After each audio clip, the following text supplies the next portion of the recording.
I'm Jack Thronson, and this is my sister Holly, and we have a tree farm southeast of Molalla, between Molalla and Colton, and we have two parcels. This parcel here is about 200 acres. The other parcel is 160 acres. The name of the tree farm is Thronson Family Tree Farm. Some of the resources we have on the tree farm, we have a small fish creek. We have 4 ponds that 3 of them were built by my father, and one of them was a natural lake.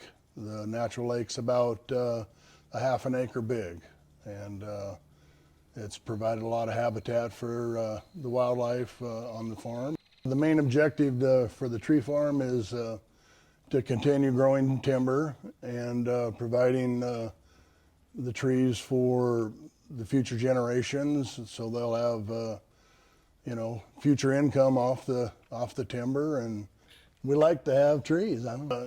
After my father passed away, I felt that the timber on the property would better provide for my mother.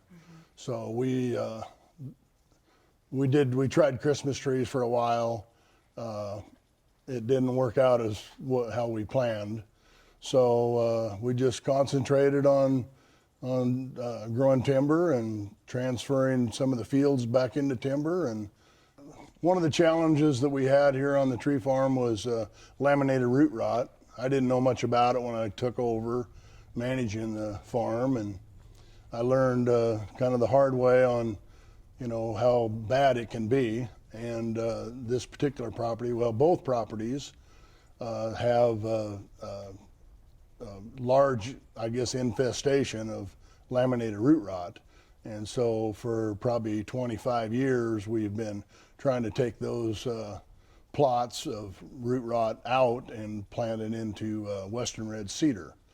And we also have planted some valley ponderosa pine and western white pine, just to alleviate that root rot issue. We have a large family, and we've got some of our kids that have gotten married up here. So we have a large building that can handle big crowds. We have big reunions. Our children have all grown up, and now our grandchildren are growing up playing in the woods and making forts and fishing, and it's been a great time to watch them grow up like we used to. And I just am so blessed to be able to let them do this. The cabin here on the home place was built with our dad's lumber that he had stored in the shed, and we decided to put it to good use. And my mom was here for that, and we decided to have this cabin also built to face Mount Hood because she loved Mount Hood. As far as the educational opportunities that we've helped fund or provide for, is one of them is Hopkins Demonstration Forest out of Oregon City. I logged for Howard Hopkins before he passed away, and they formed Hopkins Demonstration Forest. We've donated, the family's donated to a cedar shelter in a cedar grove there, and a fire tower that's being built now. It's almost finished. And I've donated numerous projects of wood, lumber that we've cut or milled here on the property. We would just like to say as a family that this opportunity has been amazing, and we thank everyone that's involved and that works so hard in doing this every year.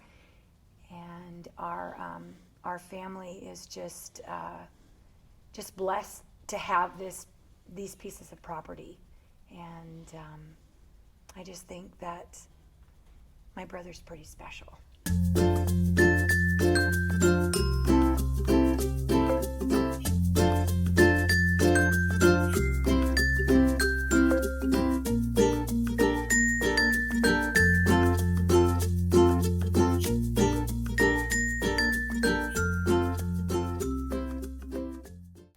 Well, I'm Dave, and this is Diane Rankin. We have Rankin Woodlands, LLC, here on the Oregon coast.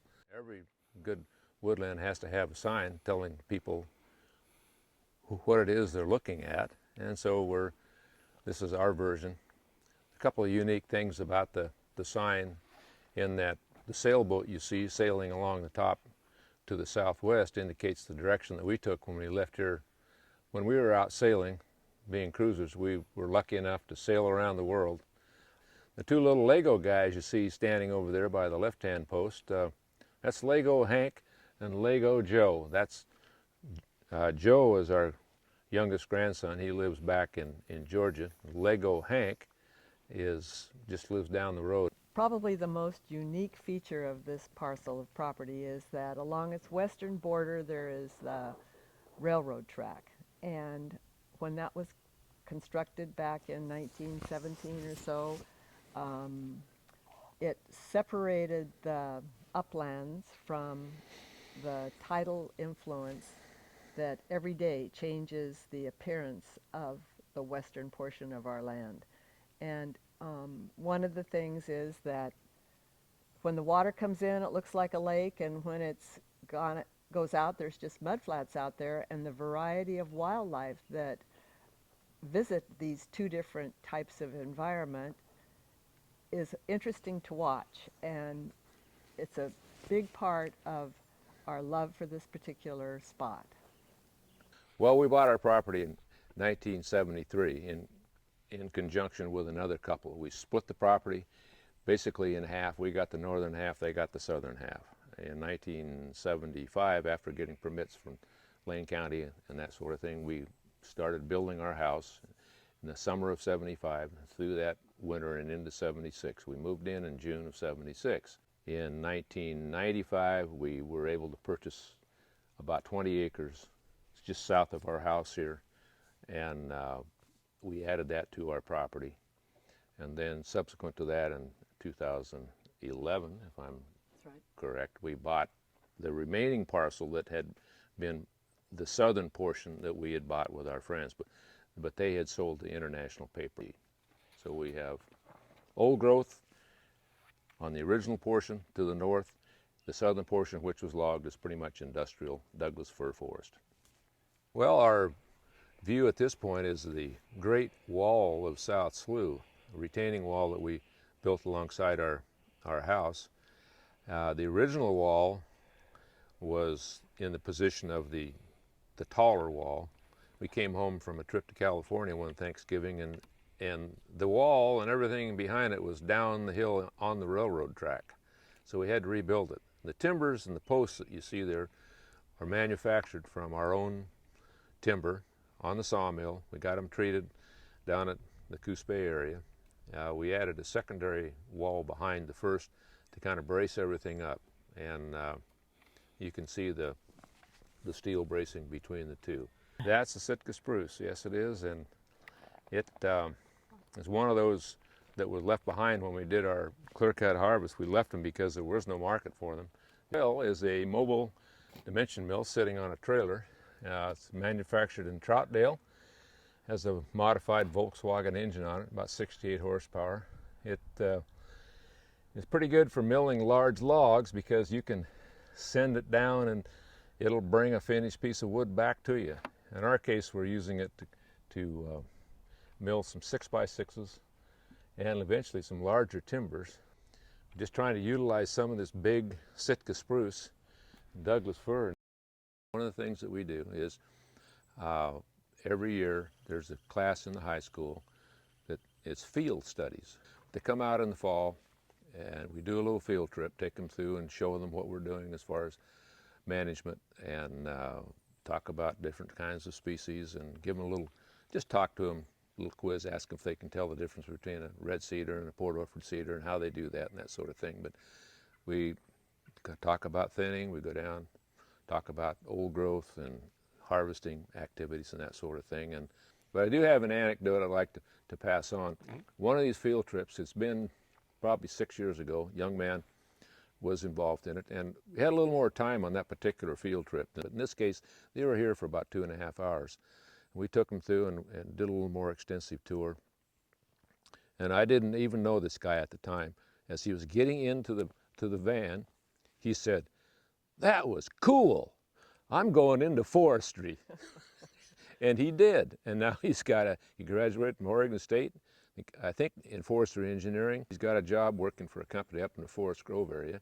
And I look upon that as a pretty nice accomplishment, and to encourage a young man to make that kind of a decision. And he was only here for a couple hours, but something we did on that day was right for him.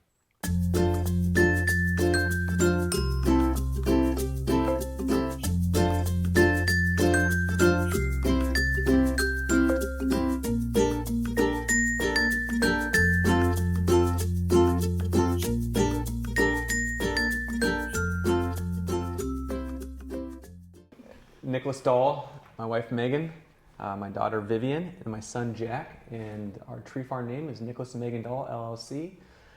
We have about 815 acres in Lincoln County. They're spread throughout Lincoln County. In 2012, we were founded by Kyle Williams and myself. Kyle and I were actually out elk hunting, and we were kind of getting ran over by some other hunters, and just kind of not really respecting the area. And him and I were kind of looking at you, boy, wouldn't it be great to own some timber ground? And I got my wheels turning a little bit, and then Kyle called me a couple months later and was, hey Nick, there's a Master Woodlands Manager class with OSU in Tillamook. Would you like to take it with me? And I'm like, sounds great. So him and I, over a course of, I think it was about a half year or so, with Jim Reed there, drove up to Tillamook and took the Master Woodlands Manager class with Oregon State Extension. So this is our Fred Taylor Road tract. This is the very first tract that we purchased. This harvest was completed in 2013. This is the upper part of the unit. We have a full bench road system to access it. These trees were planted in 2014. This is a improved stock plug one. So this is a 2014 tree. This is would be his third summer on it. Pretty healthy looking tree, great growth. You're not seeing any evidence of the Swiss issues that can be prevalent in this area. Okay, we are now on the Samstrick tract. This tract is 220 acres in size. It offered a variety of opportunities with some merch, some multi-generational reprod in it, a couple different ages, and then also it offered some challenges. One of them was a 65-acre rehab unit, which you can actually look at over, and we actually started it stacking and started into it this year, late or early summer, late spring. We started stacking, did the first 12 acres coming across, and you actually see kind of a T down there of some alder that we end up running into, some alder fir, kind of reverting back naturally. So we're going to stay out of those areas, leave them for wildlife areas, birds and deer and elk areas. We really enjoy having the elk and wildlife on our ground, and it's part of a little bit of damage here and there to the seedlings. It's all part of having wildlife on your ground. So.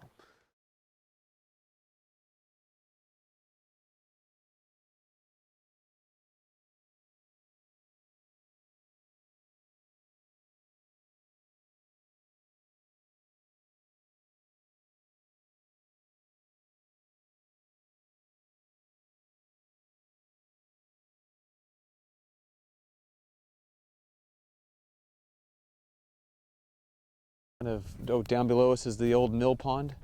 There used to be a mill that actually sat on this piece of property. There's an old dam. We actually had to get in there.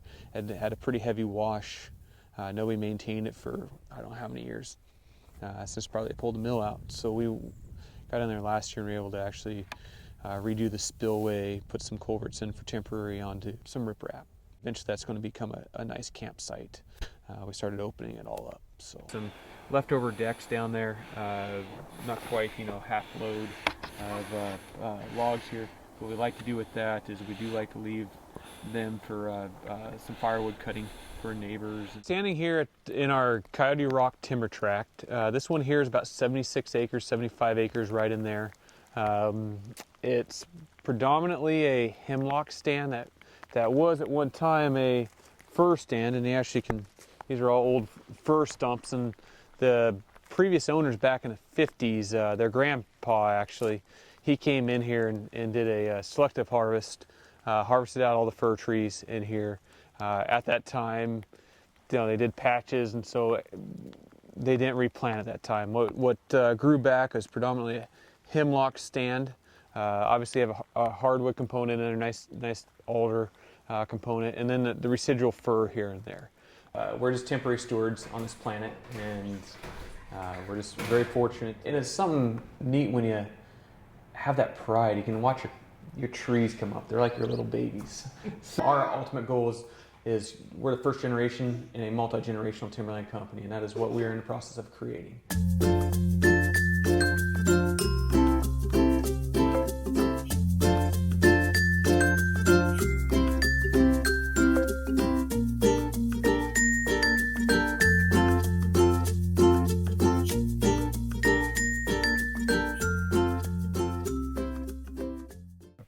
I'm Joe Holmberg, and this is Shirley, my wife. We've purchased this property in year 2000, and we were living down in California, and I went to school at Oregon State and wanted to come back into the area, so we'd been searching for a couple of years, and we found this place, and we said, let's buy it. And I remember Shirley's mom saying, I don't know, because the house that was on here was built in 1900. So we bought a 100-year-old house and 50 acres. Half of it was in hay production, and the other half was just hazel and berries and brush. It was terrible. I could see the future in the property, and I could see the future in the house. so the house is interesting. It didn't even have a foundation. They just rolled up rocks and put the stringers across it, put the house on top of it. We had the builder that we hired to restore it, jacked it up and put a foundation and built a foundation, lowered it back down. The framing is of the two-story portion is the original. We tried to keep it in the same footprint that it was originally. We salvaged the two-story portion of the house, stripped it down to the studs, and rewired it, replumbed it, and redid it, and we still have a house that's built in 1900, so we're kind of proud of that accomplishment. Well, I wanted to show our solar panel. It's been in place since 2008. Our utility bill for July of this year was $12.37. Very early on, I decided that I didn't care for hay. I was allergic to it. It made me sweat, hauling bales around and sticking them in the barn. So we got out of the hay business very quickly. Started planting trees in 2001, and I planted them all myself. Most I could do was about 5,000 a year, but it took about 2006 before we completely planted out every place. We call this Avocado Lake. If you look at it from an aerial view, it looks like an avocado, and that open area is the seed. One of my projects is to prune the pine every second year. So I go in every 2 years, and I've been taking the lower branches off. People say, why doing that? That's very intensive. My philosophy is that small woodland owners are not going to compete with the warehousers for quantity, but we can compete for quality. So I'm trying to get some knot-free, and the same with the ash. I'm trying to keep it so that there's going to be a good clear bowl at the bottom where we can have some good quality wood to be available to send to market. We've got a few patches of valley oak that we'd like to restore to the oak woodlands habitat, because it's kind of critical in the valley. I've been getting into. I started last spring going into it, trying to girdle some of the fir that are in there, to leave those for habitat trees, and to thin out the oak. For 50 acres, this is our management plan. Most people get away with a couple pages, but we really do a thorough job on here. And I keep track of what I did and when I did it. And then at the end of the year, I've got a tally of all the costs, so I could just hand that to the accountant. All the trees are numbered not physically numbered down there, but they're recorded on an Excel spreadsheet, and I'll track the ones that are dead, the ones that have been racked, the ones that are forked, for example. I got all that record, so I'll know that tree 20 in row 17, what happened to it over the last 15 years. So that's all, in all the hay fields I've done that. Okay. And when we moved to Oregon, we were living in an apartment in Albany and decided to have a live Christmas tree for Christmas, and we got a giant sequoia with the idea of planting it here once we moved out here. So we actually planted it shortly after Christmas that year, and you can see how well it's done. It's as tall as our two-story house practically now. We've got a poem we know that says, "Why does an old man plant a tree?" Well, you got to plant a tree because that a tree just needs to be there.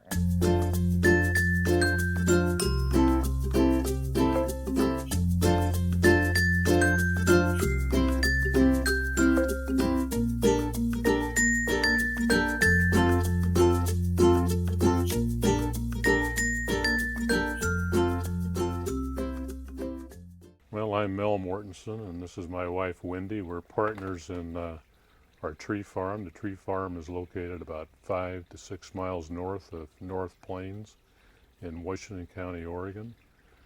We began the tree farm in 1976. We purchased 36 acres with the intent of establishing a Christmas tree farm, and that's what we did. In 1988, we added an additional 19 acres, which is adjacent to the 36, and that was to increase our production. We had 15 customers and harvested about 15,000 trees a year. Our mentor, a neighbor, and good friend was Barney Douglas. He was the founder of the Lochlolly Tree Farm, which is just around the corner from us, and he was also a U.S. Forest Service employee. We also got some help from the Oregon Extension Service. I'd like to mention Chal Langren, the extension agent, and we went to the Clackamas Tree School, which was headed up by Mike Bondi, the Clackamas extension agent. I know many of you are probably interested in why the name of the tree farm is Shepherd's Rest Tree Farm. Initially, it was Shepherd's Rest Christmas Tree Farm. And the reason for that, Wendy and I used to come up after work and on weekends to work on the Christmas trees. And we used to eat lunch over underneath some Douglas fir over in the corner of the property. And one day we were discussing about having a name for the tree farm, and our dog was there, which was a shepherd dog, collie, German shepherd mix. And we said the only one doing any resting here is our dog Poncho, so we came up with Shepherd's Rest Christmas Tree Farm. When we retired from the Christmas tree business in 2000, we dropped the Christmas tree from the name, and now we're Shepherd's Rest Tree Farm. Well, we retired from Christmas trees in 2000, and reason for that, we were getting older, the fields needed to be reworked, but we wanted to stay on the property, and felt that afforestation, or planting timber, would be the answer to that. Over the past couple years, we have received grants. One was from the National Resource Conservation Service for wildlife enhancement, and as a result of that, we've put up some bat houses and some brush piles and some raptor perches and bird houses. A second grant was from the Oregon Department of Forestry, and that was for pruning and slash disposal of the pruned branches. Yeah, in this particular section that I've been working, I've been limbing up and piling the branches, and within the next few days I'll be coming through with the chipper and chipping these branches and then spreading the chips out as a mulch on the soil. One of the things we do that's unique here is we encourage pollinators, both butterflies and bees, so we planted a lot of wildflowers. We've also established a pond where we could do some, initially put some fish in, which didn't survive. We used to have about 25 trout in there, but the heron took care of them, ate them within 15 minutes. But the pond is now used for fire control and slight recreation. Our dog loves to swim in it. And as part of our initial plan, we did establish some pasture areas, which was to attract elk and deer. And we do have a herd of elk that comes through, and often we see several deer that come through the property. We had the grant from the National Conservation Resource Service, and that was to help us attract bats and birds and other wildlife. A plan that we've developed for the management of the property, and our long-range goal, we don't have children. We have designated a scholarship fund at the University of California, Santa Barbara, which is my alma mater, and we're going to use the sale of the farm at the time when it's appropriate to endow that scholarship fund.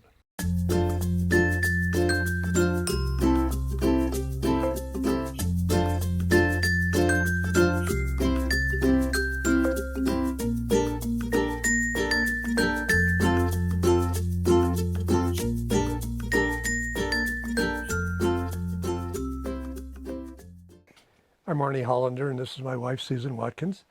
And we have a 55-acre forest in Yamhill County outside of McMinnville. We bought our property in 1992 and planted our forest trees in 1994. The reason we had to plant the trees at that point is that the property had been clear cut of its oaks in 1984. And when we bought the property, it was pretty barren. We call our property Soaring Hawk Ranch because the property has a lot of thermals, and we see hawks flying down below in the valley, but also the vultures up above here, and calling it Soaring Hawk Vulture or Soaring Vulture Ranch doesn't work too well. Property was homesteaded in the late 1800s and again in 1920, so we have homestead remnants on the property. An old barn, and I keep finding the garbage pit area where all kinds of artifact from buggy springs to cans.